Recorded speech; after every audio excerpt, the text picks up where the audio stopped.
सुरू करतोय। तर आज आपण आपल्या अभ्यासक्रमातला जो महत्वाचा भाग आहे ते म्हणजे महाद्वाराच्या पायरीशी. साधारण त्याची वैशिष्ट्य काय आहेत ती आपण आज बघणार आहोत. महाद्वाराच्या पायरीशी हे जे संपादन आहे, आवाज येतोय अश्विनी मॅडम माझा बरोबर?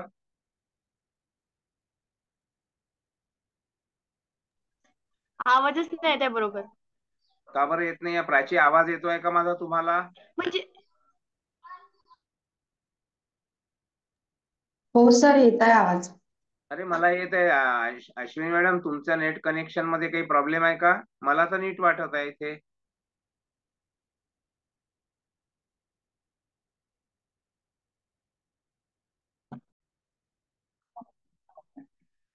तर आपण आज महाद्वाराच्या पायरीशी हा जो आपल्या प्राचीन आणि मध्ययुगीन काव्य प्रवाहातला अत्यंत महत्वाचा एक जो काव्य प्रवाह आहे, त्याच्याविषयी आज विचार करू आपण.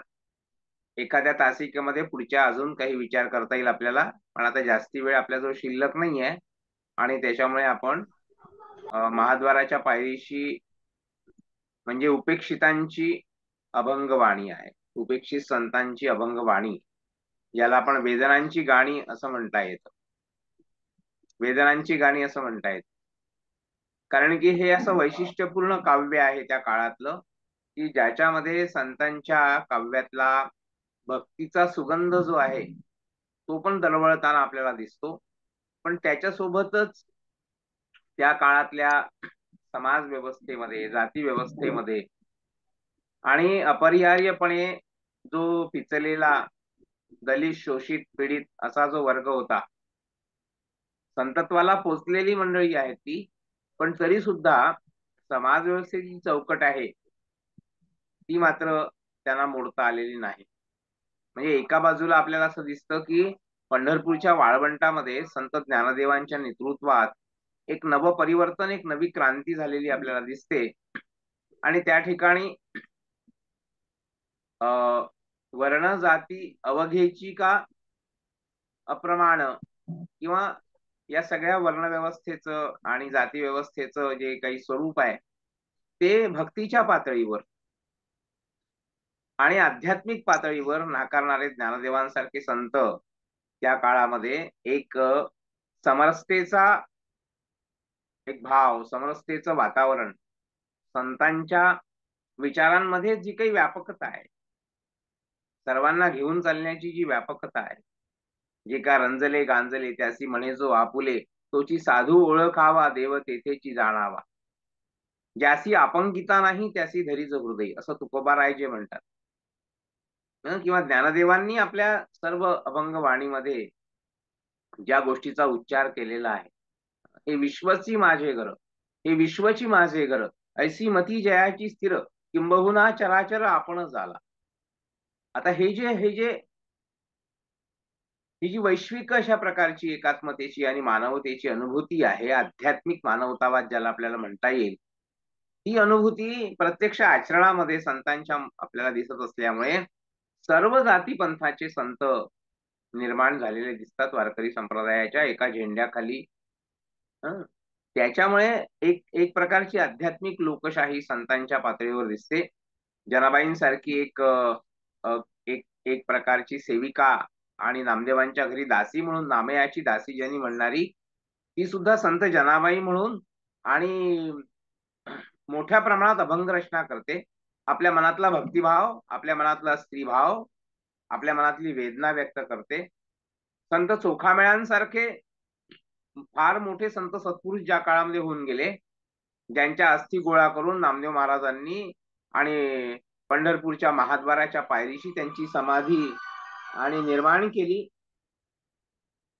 अशा प्रकारच्या वातावरणामध्ये, अशा प्रकारच्या पर्यावरणामध्ये कान्होपात्रासारखी एक अभिसारिकेच्या आणि कुटुंबामध्ये जन्माला आलेली एक वेश्येचं जीवन जगणारी स्त्री, अशा प्रकारचे जे पीडित, शोषित आणि हा जो वर्ग आहे समाजातला, जो नाकारलेला वर्ग आहे, उपेक्षित वर्ग आहे, विषमतेच्या आणि अस्पृश्यतेच्या रूढी परंपरांखाली त्यांचं अवघं जीवन आणि असं एक प्रश्नचिन्ह निर्माण त्यांच्या जीवनाने त्यांना केलेलं आहे.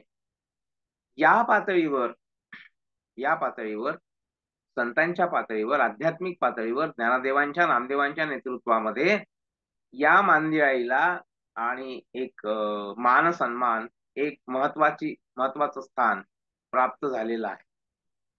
पण ते होत असतानाच पंढरपूरच्या मंदिरात मात्र प्रवेश नाही आहे. जाती व्यवस्थेचे जे बाकीचे बंध आहेत ते सुद्धा कडक आहेत. त्या त्या पातळीवर संपूर्ण जाती व्यवस्था आणि मोडण्याचं किंवा त्या पातळीवर काही मोठं परिवर्तन करण्याचं कार्य त्या काळच्या संतांना साधलेलं दिसत नाही. त्याच्यामुळे एकीकडे हा भक्तीचा एकात्मतेचा सोहळा आहे, पण दुसऱ्या बाजूला दलित, शोषित, पीडित समाजाची जी वेदना आहे ती सुद्धा आहे. आणि म्हणूनच हे सगळं जे आहे म्हणजे भक्तीची गाणी आणि वेदनांची गाणी अशा प्रकारचा समन्वय जो या अभंगवाणीमध्ये आहे आणि ही विशेषता जी आहे ही विशेषता आपल्याला या महाद्वाराच्या पायरीशी मध्ये या संपादनामध्ये आपल्याला जाणवते. आणि म्हणून त्याच्यामध्ये ज्या 8 संतांचे अभंग एकत्र केलेले आहेत त्या 8 संतांचं वैशिष्ट्य आहे, वेगळं आहे. एकतर दास्यामध्ये आणि वेगवेगळ्या प्रकारच्या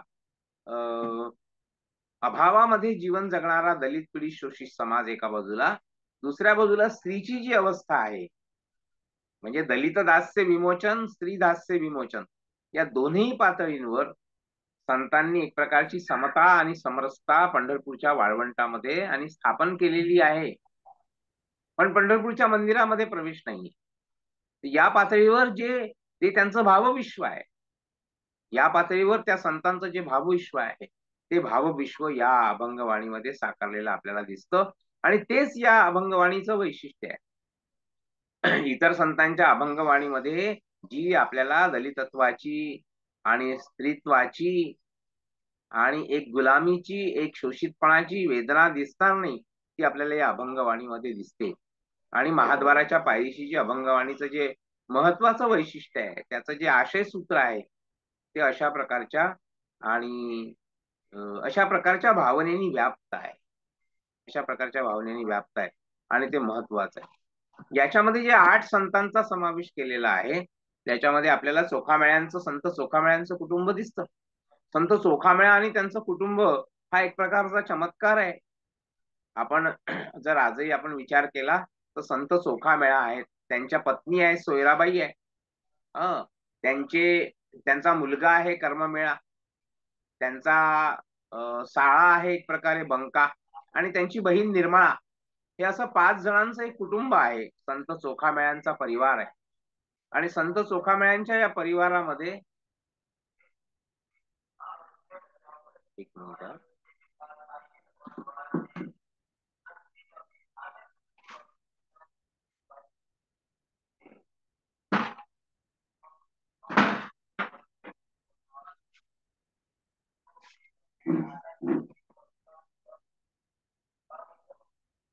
तर या संत चोखामेळ्यांच्या या कुटुंबामध्ये आपल्याला जे 5 दिसतात, आता त्यांना संत पदाचा संत म्हटलं जातं पण एक भक्त पदाचा दर्जा त्यांना नक्कीच प्राप्त झालेला आहे. सोयराबाई, संत सोयराबाई आहे, निर्मळा आहे, हे 5 संत आहेत.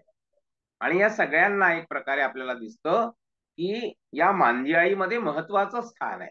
बघा,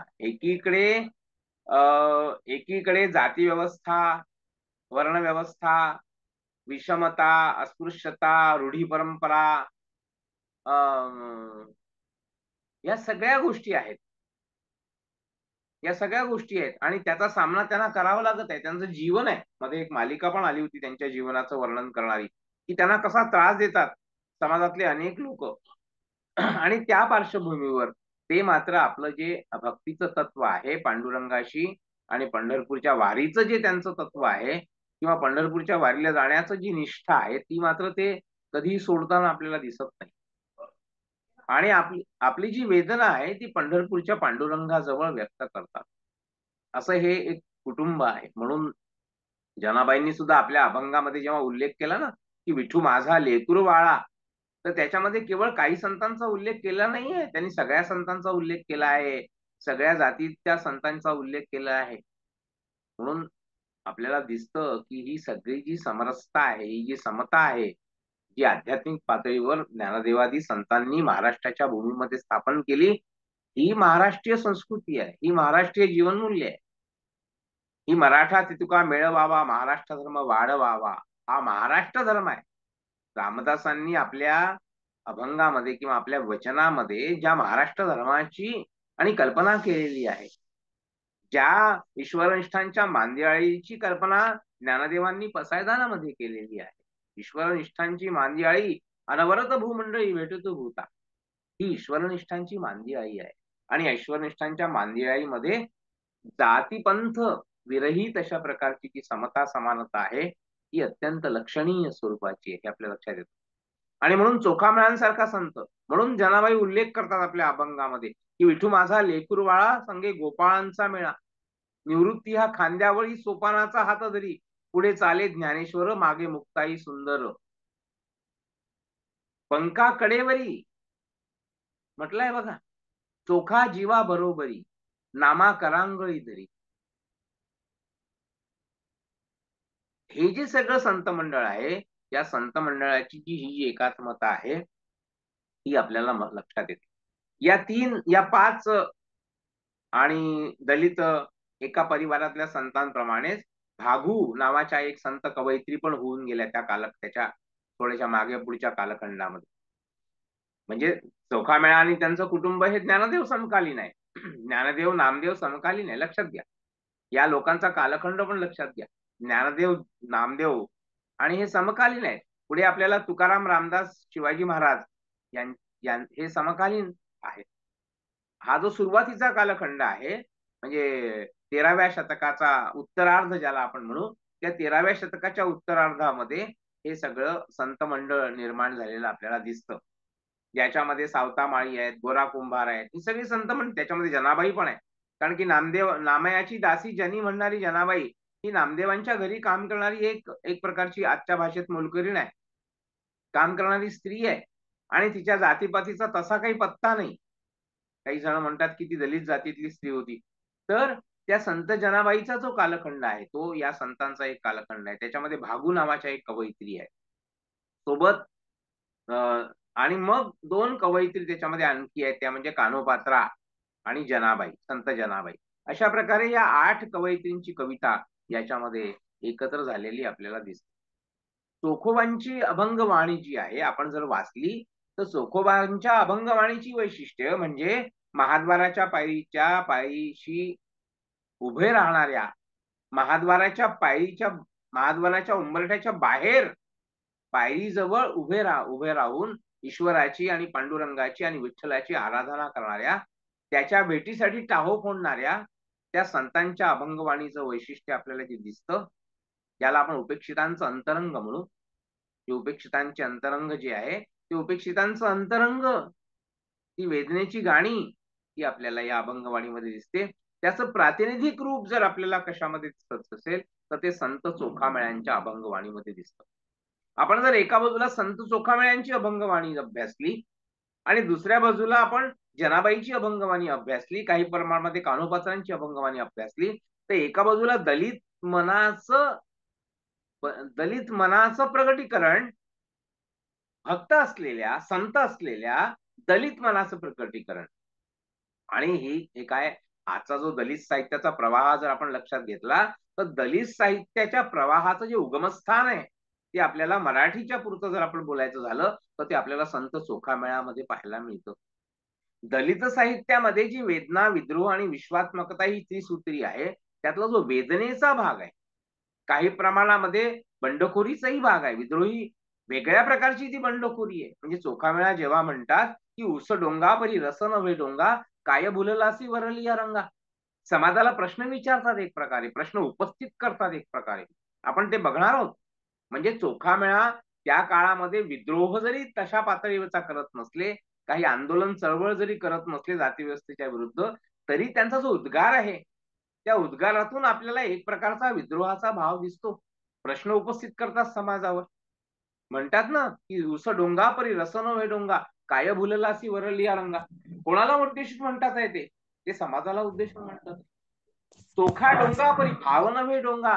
अरे चोखा मेळा जो असेल, तो जातीने कसाही असेल, वाकडा तिकडा असेल, तो रंगाने कसाही असेल. चोखा डोंगा, डोंगा म्हणजे वाकडा. परी भाव नव्हे डोंगा, परंतु चोखा मेळ्याच्या मनातला भक्तिभाव जो आहे, त्यातली निरामयता काय आहे, त्यातली निर्मळता कशी आहे, ती तुम्ही लक्षात घ्या. हे जे समाजाला उद्देशून चोखामेळा म्हणतात, हे एक प्रकारे त्या काळातल्या समाज व्यवस्थेवर उपस्थित केलेले चोखामेळ्याचे प्रश्न आहे, ते एक प्रकारे आजच्या दलित साहित्याच्या आणि प्रवाहामध्ये जे एक प्रकारचं उग्र अशा प्रकारचं त्या सगळ्या प्रश्नांचं रूप आपल्याला दिसतं. त्याचे कुठेतरी प्रतिध्वनी, पूर्वध्वनी आपल्याला संतांच्या काव्यामध्ये, चोखामेळ्यांच्या काव्यामध्ये पाहायला मिळतात आणि असा हा अपूर्व अशा प्रकारचा प्रवाह भक्ती संप्रदायाचा आपल्याला दिसतो. म्हणून चोखामेळ्यांची अभंगवाणी, चोखोबांची अभंगवाणी जी आहे, ती प्रातिनिधिक स्वरूपामध्ये उपेक्षितांचं मन व्यक्त करणारी अभंगवाणी आहे. एकीकडे बघा, की चोखोबांच्या अभंगवाणीमध्ये एक संस्कार संपन्न, संवेदनक्षम आणि भक्तिप्रवण अशा प्रकारचं मनही दिसतं. पण त्या मनाचं मूक आक्रंदन आपल्याला त्यांच्या अभंगवाणीमध्ये दिसतं. मूक आक्रंदन आहे. संतापून ते प्रश्न विचारत नाही. आजचा दलित कवी जसा प्रश्न विचारतो, की हे जे सगळं काही हजारो वर्षाचा अन्याय अत्याचार आहे, त्या अन्याय अत्याचाराच्या मागे कोणती व्यवस्था आहे, कोणती धर्मसंस्था आहे, कोणती परंपरा आहे, त्या परंपरेला नकार देण्याचं आणि धाडस किंवा एक साहस आणि नव्या काळामधले दलित कवी करताना आपल्याला दिसतात. चोखामेळा त्या पद्धतीचं आणि त्या पद्धतीची बंडखोरी करत नाही. पण त्यांच्या मनाचं मूक आक्रंदन आपल्याला पाहायला मिळतं. एक प्रकारचा विरोध, एक प्रकारचा शांततापूर्ण अशा प्रकारचा विरोध ते व्यक्त करतात आणि म्हणून त्यांच्या काव्यामध्ये बघा एक दुहेरीपणा आहे, ताण आहे त्यांच्या काव्यामध्ये. दुहेरी ताण आहे, की भक्ती जी आहे पंढरपूरच्या पांडुरंगाबद्दलची भक्ती, ती तर त्यांच्यामध्ये आहेच. पण त्या पंढरपूरच्या पांडुरंगाच्या भक्तीसोबतच सामाजिक उपेक्षितपणातून येणारं जे दुःख आहे, जी वेदना आहे, ते दुःख सुद्धा तितक्याच प्रभावीपणाने आणि त्यांनी व्यक्त केलेलं आहे. आणि ते दुःख केवळ त्यांचं दुःख नाहीये, त्यांच्या संपूर्ण समाजाचं दुःख आहे. आणि म्हणून ही जी दलितत्वाची वेदना ती व्यक्त करतात, ती महत्वाची आहे. एक अस्पृश्य म्हणून, एक शूद्र म्हणून, म्हणजे वर्णव्यवस्थेतला एक व्यक्ती म्हणून, जी आयुष्यभर त्यांची अवहेलना झालेली आहे, जे त्यांच्या वाट्याला आलेलं आहे. बघा, संतत्वाच्या पातळीवर कदाचित पोहोचल्यानंतर आणि ह्या सगळ्या संत मंडळींनी त्यांना आपल्या खांद्याला खांदा लावून एका संत मंडळाच्या पदावर पोहोचण्याचा दर्जा दिल्यानंतर कदाचित समाजाची त्यांच्याकडे बघण्याची भावना बदलली असेल किंवा बदलली नसेल. बदलली असायलाच पाहिजे. कारण की जेव्हा वारकरी वारीला जाऊन जेव्हा चोखोबा आणि सगळे संत एकत्र येऊन या सगळ्या याच्यामध्ये हे करत असत, तर तेव्हा नक्कीच तिथे त्या वर्णव्यवस्थेचे पाश आणि गळून पडले असतील याच्याबद्दल आपल्याला काही शंका वाटत नाही. पण समाजामध्ये प्रत्यक्ष वावरताना जी अस्पृश्यता वाटायला येते, त्याचं दुःख त्यांनी व्यक्त केलेलं आहे. आणि म्हणून ते म्हणतात, म्हणून त्यांनी म्हटलेलं आहे, अवघ्या वर्णा माझी हीन केली याती. अवघ्या वर्णा माझी हीन केली याती, विटाळ विटाळ म्हणती क्षणोक्षणी. याती म्हणजे जात. जातीसाठी याती किंवा ज्ञाती असा शब्द संत वापरतात. याती, लक्षात घ्या. जाती शब्द ते वापरत नाही, जात शब्द वापरत नाही. ते ज्ञाती किंवा याती शब्द वापरतात. म्हणून त्यांनी म्हटलंय, अवघ्या वर्णा माझी हीन केली याती, विटाळ विटाळ म्हणती क्षणोक्षणी, कोणीही अंगकार न करीती माझा, दूर दूर हो जा अवघे म्हणती. मज दूर दूर हो म्हणती, तुझं भेटू कवळ्या रीती. ईश्वराला उद्देशून म्हणत आहेत. ईश्वरासमोर आपलं गाऱ्हाणं मांडतात ते. समाज व्यवस्थेशी संघर्ष करण्याची कदाचित त्यांची मानसिकता नाहीये किंवा त्यांना माहित आहे की त्याच्यातून काही निष्पन्न होणार नाहीये कदाचित. म्हणून ते ईश्वराजवळ आपलं गाऱ्हाणं मांडतात. हीन याती माझी देवा, कैसी घडे तुझी सेवा. जोहार मायबाप जोहार, तुमच्या महाराचा मी महार. बहु भुकेला जाहलो, तुमच्या उष्ट्यासाठी आलो, बहु केली आस, तुमच्या दासाचा मी दास, चोखा म्हणे पाटी, आणली तुमच्या उष्ट्यासाठी. कोणाला उद्देशून म्हणतात आहे ते देवाला उद्देशून म्हणतात आहे, संतांना उद्देशून म्हणतात आहे, आणि ते समाजालाही उद्देशून हे सगळं आपलं एक प्रकारचं गाऱ्हाणं मांडत आहेत. आणि म्हणून त्यांनी म्हटलं की त्यांच्या सगळ्या अभंगामध्ये आपल्याला ही जी वेदना प्रगटलेली दिसते, हे या महाद्वाराच्या पायरीशी मधल्या उपेक्षित संतांच्या अभंगवाणीचं सगळ्यात महत्वाचं वैशिष्ट्य आहे. याच्यामध्ये दुसरं वैशिष्ट्य आहे की ज्याच्यामध्ये विठ्ठल भक्तीची आर्तता पण आहे. पण काय आहे की विठ्ठल भक्तीच्या आर्ततेमध्ये विठ्ठलाशी लीन होण्याची, विठ्ठलाशी पूर्णपणे तादात्म्य पावण्याची जी काही तळमळ आहे, त्या तळमळीमध्ये हा पण भाव मिसळलेला आहे. म्हणजे बघा, म्हणजे ही जी आपल्याकडे कमीपणा घेतलेला आहे, त्याच्यामध्ये ही विनम्रता आहे. त्याच्यासोबत सामाजिक उपेक्षेतून आलेला जो एक न्यूनगंड आहे, एक असहाय्यता आहे. आणि हे इतर संतांच्या पेक्षा वेगळं आहे भावविश्व. इतर संतांच्या भावविश्वामध्ये या गोष्टीला जागा नाहीये. कारण की ह्याच्यामध्ये म्हणून ते पुष्कळदा तर असं म्हणतात की विठ्ठलाला सुद्धा आपलं दुःख कळत नाही. विठोबा कान कळे तुम्हा, सर्व जगाचा तू आत्मा, पुराण पुरुष परमात्मा, आम्हा दीना उपेक्षिसी. विठ्ठला तुला सुद्धा एकदा हार चोरल्याच्या आरोपावरून बडव्यांनी मारहाण केली, आणि म्हणून तेव्हा त्यांनी म्हटलं होतं की धाव घाली विठू आता, चालू नको मंद, अशी आर्त हाक सुद्धा ते विठ्ठलाला घालताना दिसत. आता या सगळ्या ह्याच्यामध्ये त्यांनी समाजावर काही टीका नाही केली आहे का? तर समाजावर टीका सुद्धा केलेली आहे. त्यांच्या ज्या मनातल्या भावना आहेत त्या सौम्य पद्धतीने ते मांडतात. आधुनिक काळातल्या दलित कवीप्रमाणे उग्र पद्धतीने ते मांडत नाही, उग्र शब्दांमध्ये मांडत नाही, तीव्र शब्दांमध्ये मांडत नाही, गतिमान पद्धतीने मांडत नाही. पण तरी सुद्धा आपल्या मनातल्या भावना व्यक्त करतात. आणि मगाशी मी तुम्हाला जे उदाहरण दिलं की उस डोंगा परी रस नव्हे डोंगा, काय भुललासी वरलिया रंगा, चोखा डोंगा परी भाव नव्हे डोंगा, काय भुललासी वरलिया रंगा. काय भुललासी वरलिया रंगा ही जी ओळ आहे ना, ही त्या दलित काव्याची एक प्रकारचे एक बोधवाक्य असं आपल्याला दिसतं, की समाजाला उद्देशून म्हणतात आहे ते, की हे जे बाह्य आवरण आहे, जातीचं आवरण आहे, बाह्य बाह्य रंगाचं असतं. लोक वेगवेगळ्या गोष्टींवरून भेदाभेद करतात समाजामध्ये, आपण पाहतो. हा जो भेदाभेदाचा भाव आहे, त्या भेदाभेदाच्या भावाला प्रश्न विचारलेला आहे की काय भुरलासी वरली या रंगा. कारण की चोखा डोंगा परी भाव नव्हे डोंगा. चोखा कोणताही कसाही असेल, कोणत्याही जातीचा असेल, पण त्याच्या मनातला जो भक्तिभाव आहे तो अस्सल आहे, तो निरामय आहे, तो निर्मळ आहे. त्या अस्सलतेकडे आपलं लक्ष वळवलं पाहिजे समाजाने. आणि म्हणून एक प्रकारे संपूर्ण समाज व्यवस्थेपुढे ते प्रश्न टाकतात. तो अस्पृश्य असला तरी त्याचा भाव शुद्ध आहे, आणि त्याच्यामुळे ही जाणीव करून देतात की समाजातील रूढी परंपरा ज्या आहेत त्या रूढी परंपरांच्या प्रखरतेची जाणीव सुद्धा त्यांनी करून दिलेली आहे. आणि म्हणून अस्पृश्यांना विटाळ विटाळ म्हणून दूर दूर लोटणाऱ्या लोकांना ते प्रश्न विचारतात. त्यांनी विचारलेला प्रश्न महत्वाचा आहे. ते असं म्हणतात की आधी अंती अवघा विटाळ संचला, सोहळा तो झाला कोण न कळे, चोखा म्हणे मज नवल वाटते, विटाळा परते आहे कोण.